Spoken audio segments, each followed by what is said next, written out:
I'm Danielle, 38, and I clean blood off hospital floors for a living. Technically, I'm a night shift custodial lead at St. Bridget Medical in Chicago, but let's not sugarcoat it. I'm the person they call when something's too messy, too gross, or too urgent for anyone else to handle. I work while the city sleeps, and I'm not ashamed of it. At least I wasn't until my half-sister Leah made me feel like I should be. I've raised Leah since she was 11. Our mom passed from cervical cancer the summer before Leah started middle school. She and I had different dads, and mine bailed before I was born, so I was the only one left. I was 24 when I became her everything. Sister, guardian, bank account, bedtime hug. I dropped out of my third year at community college and picked up every cleaning shift I could find. The plan was always, I work, she studies, I eat off-brand cereal, she gets a shot at law school. No vacations, no shopping sprees, no dating for me. Just overtime and utility bills and worrying about tuition deadlines. And to be honest, I didn't mind. I never wanted praise. I just didn't want her to grow up feeling like nobody cared. For years, it seemed like we were a team. She used to wait up for me, sneak me leftover pizza, rub my sore shoulders while asking about my shift. When she got her acceptance letter to Armitage Law, a top-tier private law school in New York, she called me crying. "You did this," she said. "You made it possible." I remember sitting on the supply closet floor during my break, sobbing silently with my gloves still on. I kept my promise, even when the numbers stopped making sense. I refinanced my car, cashed out my small retirement fund, took on double weekends. I started managing the night crew just so I could justify the 60-plus hours. I was paying $2,100 a month to keep her in school, including rent for her sleek little studio apartment near campus. Then, last month, she invited me to what she called a casual brunch event her firm was hosting, something between a networking mixer and an open house. Leah had scored a clerkship with a prestigious corporate litigation firm during her second year. It was a big deal, and I was thrilled to be included. "Wear something nice," she texted. "You'll love the atrium. They have live jazz." So I did. I bought a secondhand blazer, got my hair trimmed, even painted my nails for the first time in years. My shift ended at 5 a.m. that morning, but I didn't sleep. I just cleaned up and took a cab straight to Manhattan. The office building was ridiculous. Glass ceilings, custom art, water features. Leah looked stunning in her fitted dress and patent heels. When she hugged me at the door, I felt proud. Tired, sure, but proud. Then she introduced me. "This is my sister," she said to the group standing by the mimosa bar. "She helps manage buildings back in Chicago." I blinked.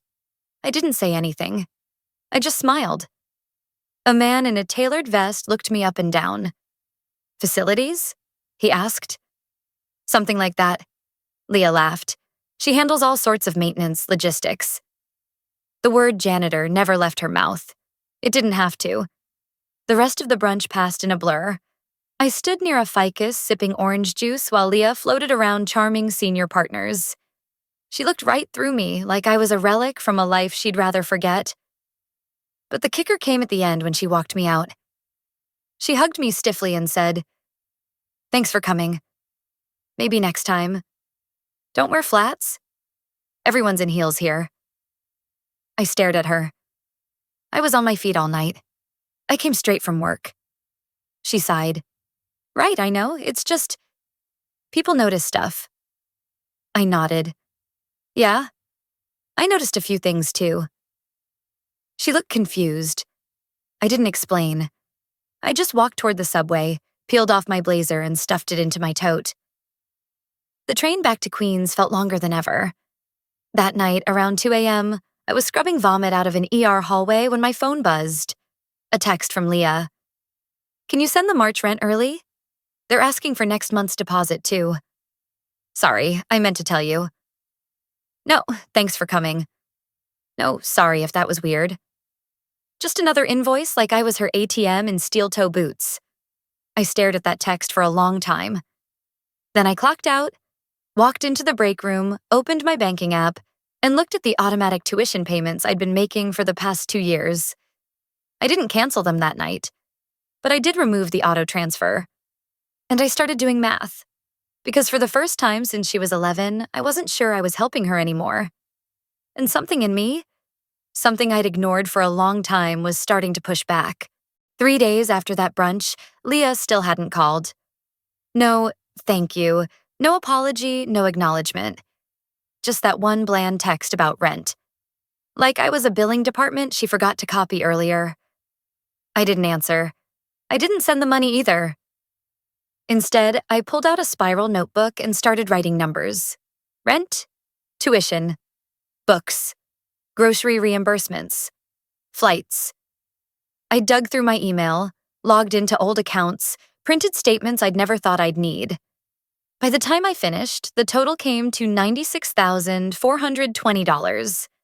And that was just the last 2 years of law school, not even counting the years I paid for her undergrad, or the therapy bills I covered when she stopped eating after our mom died, or the new laptop, or the dentist. That night, I sat in my tiny kitchen and stared at that number. My knees were aching from another 12-hour shift. My back still stiff from scrubbing the trauma bay after a code blue. And all I could think was, she didn't just forget where she came from. She erased me. I made my decision the next morning. No dramatic confrontation, no shouting match. Just a quiet phone call to the university billing department. Hi, this is Danielle Carter. I'm listed as the payer on Leah Carter's tuition account. I won't be continuing payments after this semester. Please update your records. The woman on the line was polite, almost apologetic. Would you like us to inform the student or... No, I said, my voice steady. She'll figure it out. And she did. Exactly 1 week later, during my lunch break, I got the call. Danny, what the hell? Her voice was sharp, frantic. I just got an email from the bursar's office saying my account is past due and I'll be dropped from classes if I don't pay in full in the next 10 days. What is going on? I took a slow breath. I'd rehearsed this a dozen times. I stopped paying. You what? I'm not paying your tuition anymore. There was a long pause. I could hear her pacing on the other end, heels clicking on what I assumed was her hardwood floor, the floor I paid for. You can't just do that. My entire future depends on this program. I stayed calm. Leah, most people don't have a fully funded ride from their night shift custodian sister. They take out loans, they work part-time, they make it work. You said you'd support me through law school, she snapped. You promised Mom you'd take care of me. I did take care of you. I kept you alive, educated, fed, housed. I showed up when no one else did. But taking care of you doesn't mean funding your contempt. She went silent, and then she laughed. Is this about the brunch thing? You're seriously blowing up my life because I didn't shout from the rooftops that you scrub toilets for a living? It hit me harder than I thought it would. That was all it was to her. Just toilets. No, I said slowly. This is about years of making you a priority while you made me an embarrassment. She exhaled like I was the one being dramatic. So what? You want me to grovel? Beg? Cry? I want you to understand what it feels like to stand on your own. And maybe, if you're capable, appreciate what it cost someone else to hold you up this long. I don't have $28,000, she said, her voice suddenly quieter. What am I supposed to do? You're smart. Figure it out. She hung up. That weekend, I heard from our old neighbor, Mrs. Sloan. Apparently, Leah had gone back to Chicago for a few days and was crashing in her spare room. She looks exhausted, she told me over tea. But I think maybe she's finally seeing things clearly. 2 weeks later, I got a text. I applied for emergency aid, got a work-study job at the library, subletting my place. I'll figure it out. I'm angry, but I get it. Sort of. I didn't reply right away. I didn't know what to say yet. A part of me was proud of her. Another part was still bleeding from how easily she'd tossed me aside in that room full of polished strangers. But mostly I just felt tired. That same night, I stopped by the hospital's break room and saw my coworker, Alondra, reading a pamphlet on community college night classes. She was thinking of getting a business certification, maybe eventually opening her own cleaning company. "You'd be great at that," I said, meaning it. She looked up. "You think?" "I just clean." I smiled at her. "You do a job no one else wants without complaining, with skill and pride. Don't let anyone ever say you just clean." She stared at me, then nodded. It wasn't about Leah anymore, I realized. Not really. It was about finally refusing to let someone define my worth by how clean my boots were. It started small. A Venmo request from Leah for $87. "Textbooks," she said. Then $120. Then a desperate-sounding voicemail about a bounced rent check. I didn't answer. The old me would have transferred it without hesitation. No questions, no judgment. Just a gut reflex. Fix it, like I always had. Like a human Band-Aid. But something had shifted. I wasn't cold. I was just done pretending my love had to look like sacrifice. A week after that last voicemail, Mrs. Sloan called again. Leah had moved out of her spare room. She got a dorm bed, she told me. Shared space, 2 girls to a room, said it was all she could afford. I nodded even though she couldn't see me. Did she seem okay? "She looked tired," she said after a pause. "But not lost. She said she's working now. 2 jobs, tutoring, and library desk. Said something about a student loan counselor, too." That night, I sat on my stoop with a cheap beer and my aching feet stretched out over the cold concrete, watching the neighbor's dog try to eat a squirrel through a fence. My phone buzzed. This time, it wasn't money she wanted. "Started a new job today. Coffee shop on campus. I reek of espresso and milk. Also, I hate people who don't tip." I stared at the screen for a long moment. Then I texted back, "Welcome to the rest of us." She didn't reply right away, but a few hours later, I got a photo of her in a too-big apron, smirking, holding up a hand-scrawled tip jar with a post-it that said, "Legal fund."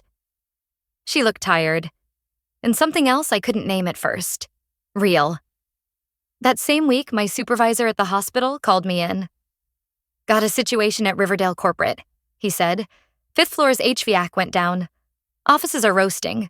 They're threatening to void our contract." "Why are you calling me?" I asked, already grabbing my bag. "Because you're the one they trust." When I pulled into the underground garage at Riverdale, the security guy waved me through without even asking my name. I'd been there before, twice last summer, once in the middle of a lightning storm.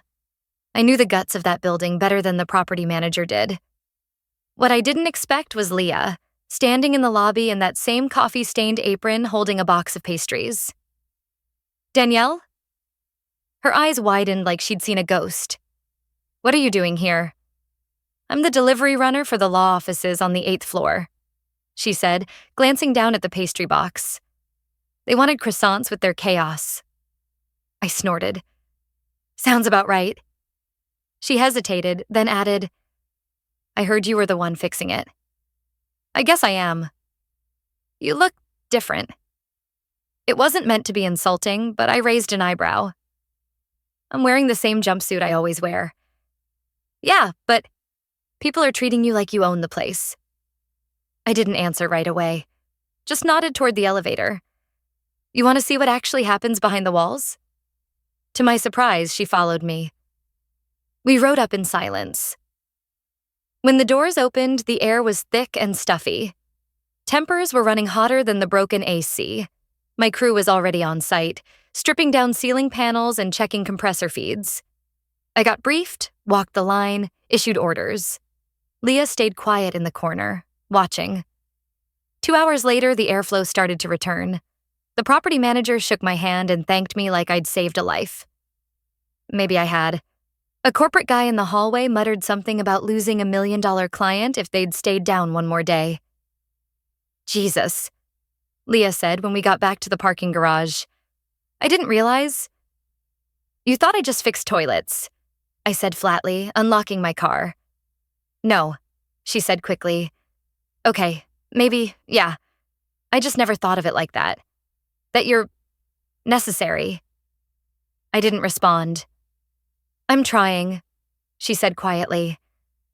I know I was horrible. I was so busy chasing prestige, I didn't even see the people holding me up, especially you. That softened something in me. Not all the way, but enough to listen. I'm not here to ask for more money, she added. I'm figuring it out, but I could use something else.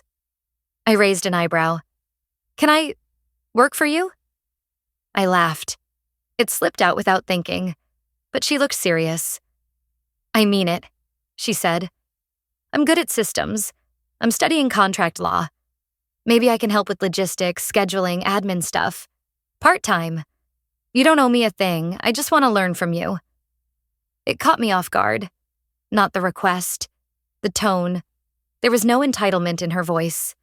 No manipulation. Just a girl with tired eyes, holding a box of half-smashed croissants and finally seeing value in the person who'd cleaned her life for over a decade. I wasn't sure what surprised me more. Leah showing up at my work site asking for a job, or the fact that I didn't immediately say no. I didn't answer her right away. I told her to think it through, come by the office the following week and talk to Jessica, my operations manager, like anyone else would. I expected her to bail, or to treat it like a temporary show of humility until I bailed her out again. But Monday afternoon, right on time, she showed up. No makeup, hair pulled back, plain navy sweater and jeans. Nothing about her screamed future attorney.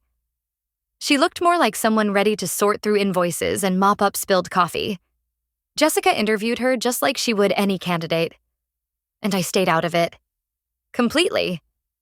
I watched from my office through the glass. Jessica asked about her admin skills, her ability to handle pressure, even her familiarity with HVAC vocabulary. Leah didn't flinch. She didn't mention her 3.9 GPA, or the firms she'd interned for, or that she once wrote a paper that made it to a student law review. She just listened, answered, nodded. Afterward, Jessica poked her head into my office. She's green, but she's sharp, she said. You want me to give her Tuesday and Thursday afternoons to start? I nodded. Yeah, let's see how it goes. And it did go. Better than I expected.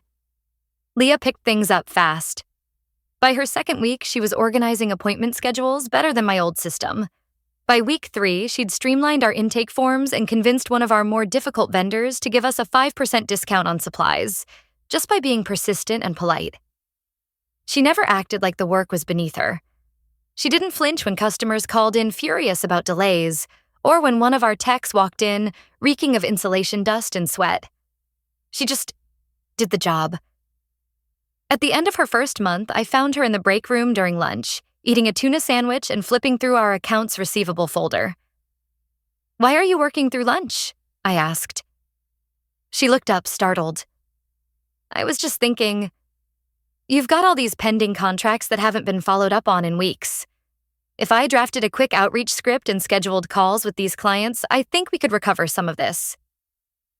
I blinked. Are you asking to make cold calls? She shrugged.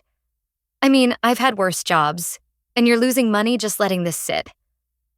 I don't know why, but I got a little choked up. Maybe because it wasn't just the initiative. It was the tone. She was speaking like this business meant something to her now. Like it wasn't just what my sister does. It was our work. Later that evening, after everyone had left, she lingered at the front desk while I was shutting down the server. I've been meaning to tell you, she said. I applied for a transfer. To where? City College, business track with a focus on operations. If I finish the summer courses, I can still graduate next year. I raised an eyebrow. So you're really leaving Armitage? She nodded. They gave me a scholarship, but it barely scratched the surface. And honestly, I don't want to chase clout anymore. I want to build something. She looked at me then, eyes soft. You built something, and I didn't see it. For a long time, I thought success looked like marble floors and corner offices and yachts with names. But now I think success might just be doing work that matters and sleeping at night without pretending you're someone else. I didn't say anything at first, just leaned against the doorway and took it in. I don't know if I deserve to ask this, she added, but I've got an idea. A proposal, actually. She pulled out a folder and handed it to me. Inside were charts, typed bullet points, and a rough 5-year projection. It's a proposal to expand Morgan facilities into green energy systems, solar integration, eco-friendly ventilation units, tax credit alignment. I've already cross-referenced 2 grant programs and 1 state-funded pilot for small businesses. I stared at the folder, stunned. You used my company as a case study? I used our company, she corrected gently. The word hit me harder than I expected. I flipped through the proposal while she explained the numbers. She wasn't trying to dazzle me. She was just sharing an idea she believed in, and damn if it didn't actually make sense. When she was done, I closed the folder slowly. You're serious about this?